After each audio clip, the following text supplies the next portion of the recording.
Hai, selamat datang di channel Naik Kelas. Ini merupakan channel yang fokus membahas seputar dunia psikologi dan juga kesehatan mental. Dan pada video kali ini kita akan membahas tentang bagaimana cara mengekspresikan marah yang sehat secara psikologi. Tapi sebelum lanjut, klik tombol subscribe dulu ya, biar kalian gak ketinggalan materi-materi selanjutnya.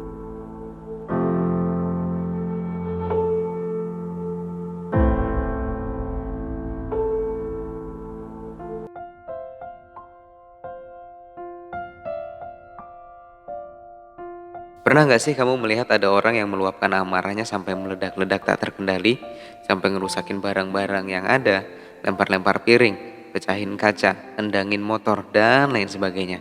Ada juga yang kalau marah mungkin dipendam gitu aja, seolah-olah tidak terjadi apa-apa. Nah, kira-kira dari kedua cara ini, mana yang paling sehat menurut psikologi? Mari kita simak penjelasannya. Semua orang secara naluriah memiliki banyak sekali emosi.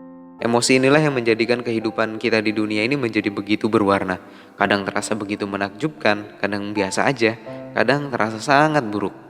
Dan ketika ada peristiwa yang buruk terjadi dalam hidup kita, emosi marah inilah yang terkadang muncul. Mungkin ketika kamu merasa direndahkan, dibohongi, dan sebagainya. Dan ini adalah reaksi yang wajar, reaksi alamiah psikologis kita.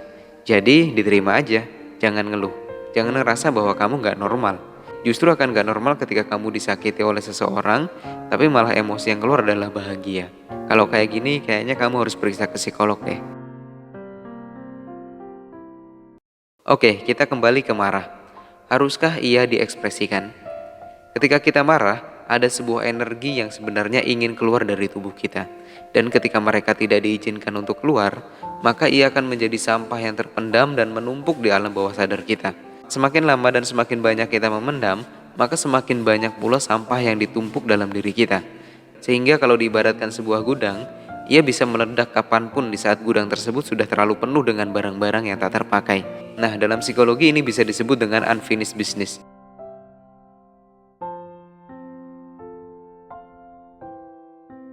Pernah nggak sih pada suatu hari tiba-tiba kamu ngerasa sedih banget, ingin nangis sekencang-kencangnya.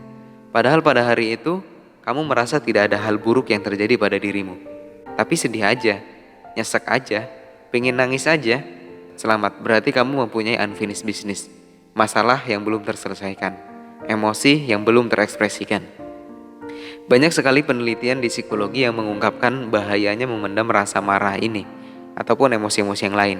Ia bisa membawa pengaruh buruk bagi kesehatan fisik dan mental.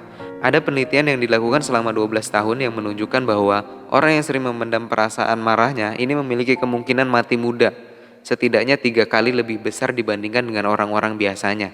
Dan juga penelitian yang diterbitkan dalam Journal of Psychosomatic Research ini menemukan bahwa ternyata memendam rasa marah ini dapat meningkatkan risiko kematian karena penyakit jantung dan juga penyakit kanker. Penelitian ini juga membuktikan penelitian sebelumnya yang menghubungkan antara emosi negatif seperti marah, cemas, dan depresi, ternyata ini dapat mengembangkan penyakit jantung. Memendam marah juga bisa mengakibatkan mudah lelah dan juga sakit fisik lainnya. Jadi, mengekspresikan rasa marah yang kita miliki itu akan membuat diri kita lebih sehat, baik secara emosional maupun secara fisik. Hal ini tentunya dengan ekspresi yang tepatnya. Nah, sekarang masalahnya adalah kita tidak benar-benar diajarkan cara mengekspresikan marah yang sehat itu seperti apa, baik di keluarga, lingkungan, ataupun sekolah. Sehingga yang terjadi ketika kita marah adalah ya banting-banting piring, pecah-pecahin kaca, dan lain sebagainya. Seakan-akan kita dikuasai oleh rasa marah tersebut. Padahal orang yang kuat adalah orang yang bisa mengendalikan amarahnya. Jadi gimana sih cara mengekspresikan marah yang sehat itu? Yang pertama, kita harus memiliki kemampuan untuk mencari tahu apakah kita telah menempatkan sesuatu pada tempatnya atau tidak. Karena terlalu mudah untuk menyalahkan sebuah situasi atau orang lain itu juga tidak baik. Jadi kita harus memiliki ukuran atau indikator yang sesuai. Misalnya, wajar gak nih kalau kamu marah-marah cuman gara-gara ada yang komen di Instagram kamu, "Wah, kamu gendutan ya sekarang." Wajar gak ya kalau aku marah-marah gara-gara mbak-mbak kasir di minimarket salah manggil kita? Misalnya manggil tante gitu, padahal kita baru aja lulus SMA. Jadi kita harus mampu mengenali pemicu awal kenapa emosi marah ini muncul. Karena bisa jadi marah tersebut muncul karena sebenarnya mungkin kita sedang lapar, kita sedang lelah, kita sedang stres, terlalu banyak bekerja, terlalu lama sendiri, dan sebagainya. Sehingga kemudian kita menyalahkan semua orang yang ada di saat kita sedang kelelahan tersebut. Kita menyalahkan situasi pertama yang kita temui. Hal ini tentu akan memperburuk suasana, karena Anda marah pada mereka yang sebenarnya bukanlah menjadi penyebab kemarahan Anda. Yang kedua, Anda bisa mengekspresikan melalui tulisan. Tulislah hal-hal yang dirasa mengganggu diri Anda pada sebuah kertas. Tuliskan semua yang ingin Anda ungkapkan, baik itu umpatan dan kata-kata kotor yang ada di benak Anda. Tuliskan semuanya. Setelah semua itu ditulis, agar tidak terjadi hal yang semakin buruk, maka jangan diberikan surat tersebut pada orang yang bersangkutan ya. Buang atau bakar saja tulisan tersebut. Karena fungsi dari tulisan tersebut adalah hanya untuk mengekspresikan kemarahan yang ada dalam diri Anda. Untuk membahas masalah ini, kapan-kapan kita akan bahas di tema forgiveness therapy. Jadi ditungguin ya. Yang ketiga, olahraga. Olahraga ini bisa jadi cara yang efektif untuk melampiaskan marah kita. Ketika kita berolahraga, kita mengeluarkan seluruh energi-energi yang ada dalam tubuh kita. Mungkin bisa melalui keringat-keringat yang keluarnya, termasuk energi dari emosi marah tersebut, dan juga emosi-emosi yang lainnya juga. Ada banyak olahraga yang dapat kamu lakukan, seperti futsal, badminton, tenis, atau bermain tinju. Pilihlah olahraga yang kamu suka, tapi jangan main tinju dengan orang yang membuat kamu marah ya. Keempat, untuk melampiaskan marah tersebut, biasanya Anda akan merasa sangat ingin memukul sesuatu, bukan?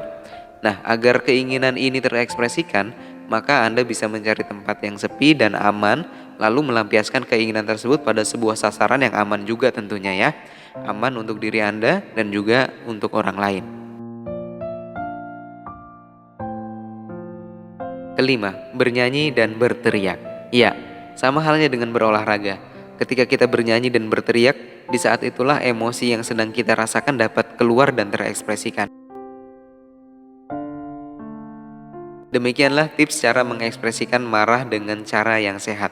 Masih banyak lagi tentunya cara yang sehat untuk mengekspresikan marah tersebut. Kalau kalian punya tips yang lain, bisa komen di kolom komentar.